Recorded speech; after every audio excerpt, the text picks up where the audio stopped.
And next we'll hear from Pascal Laforêt. He's professor of neurology at Versailles Saint-Quentin University, specializing in neuromuscular disorders at Raymond Poincaré Hospital in France. Thank you very much. So first of all, I would like to thank warmly Miss Tiffany House and the organizer of this meeting for inviting me. So it's a really great conference, and it is an honor to be there for the second time. So I would like to show you now the experience of the French Pompe Registry. It's just the 20th anniversary. Compared to large registry, I would like to take the defense of the interest of a nation-based academic registry, which has been created now in 2004. Sorry, I'm trying to move the slides. Yes, it's a green. Okay, here are my disclosures.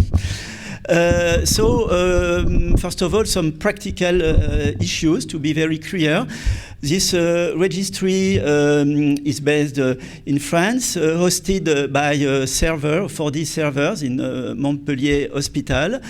And it works with a coordinator, myself, with the help of all the French network, I will show you after, with 2 clinical research assistants who collect the data in France, and help of a biostatistician, Miss De Antonio.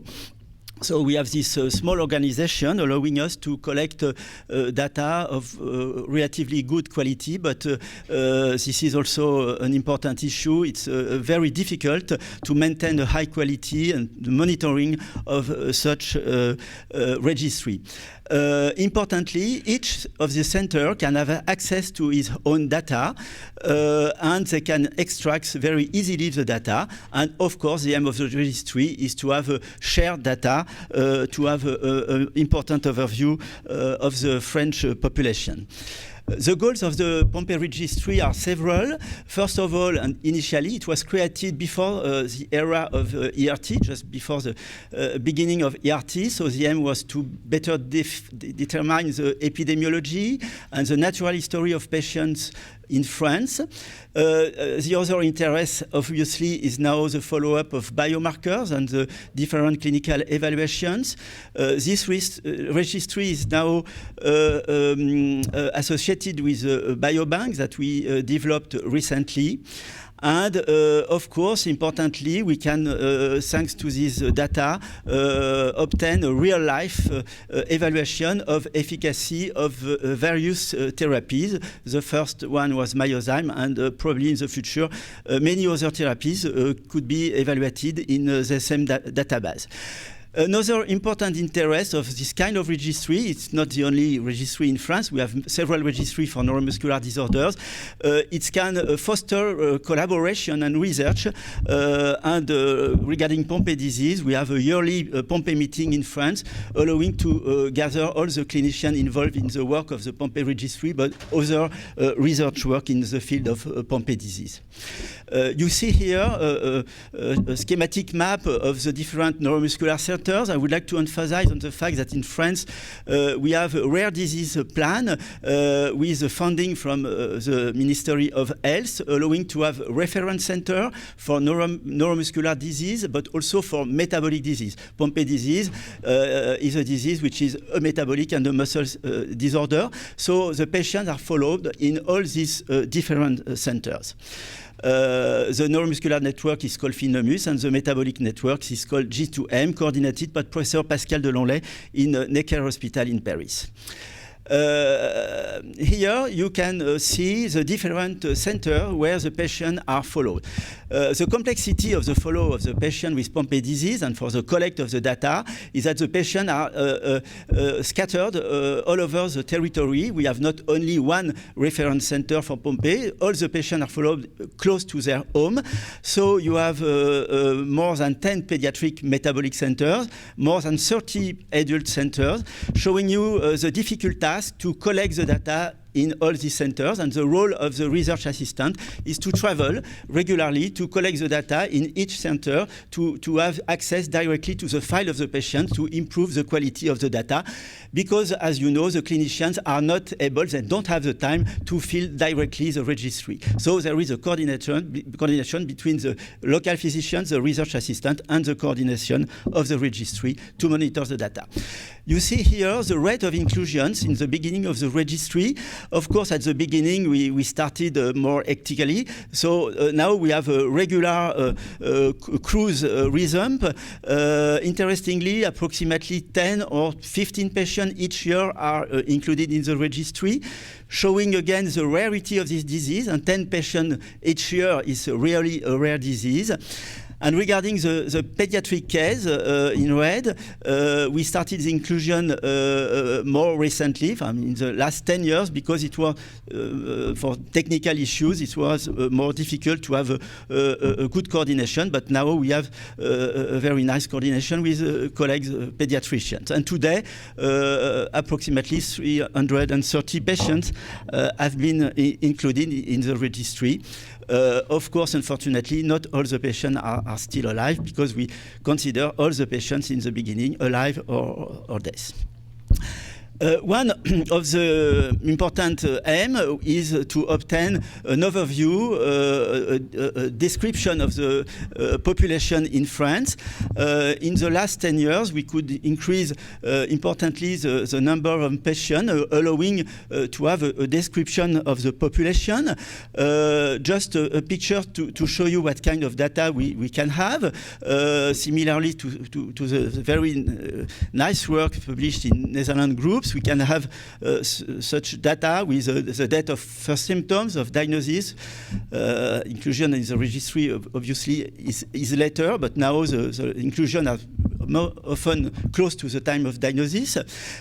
Interesting data and encouraging data is, as you can see, the walking abilities of the patient. Most of the patients are walking independently or just with an aid. Only 15% require a wheelchair. Regarding the ventilation, 1/3 of the patients need assisted ventilation and invasive ventilation, and the other patients are breathing independently. And many other data are collected regarding the follow-up of muscle function and respiratory function. An example of the description we can obtain with the registry. Here are the data from the muscle testing, showing clearly, confirming the phenotypes of the patients. So you can observe that the most affected muscles are in the bottom, and these are the hip muscle and the trunk muscles. And also we can describe less known features such as swallowing impairment. So recently we focus on neglected aspects, which are the swallowing disturbance of the patients, sometimes associated to macroglossia. And in a very short time, we could collect the data from 100 patients, assessing the swallowing impairment with special scores and the Green test. And the conclusion was that approximately 1/3 of the patients presented swallowing difficulties. But hopefully, in general, these swallowing difficulties are relatively mild. Only 6% have real impairment. And these symptoms are associated, in general, with macroglossia when they have severe dysphagia and a longer duration of illness.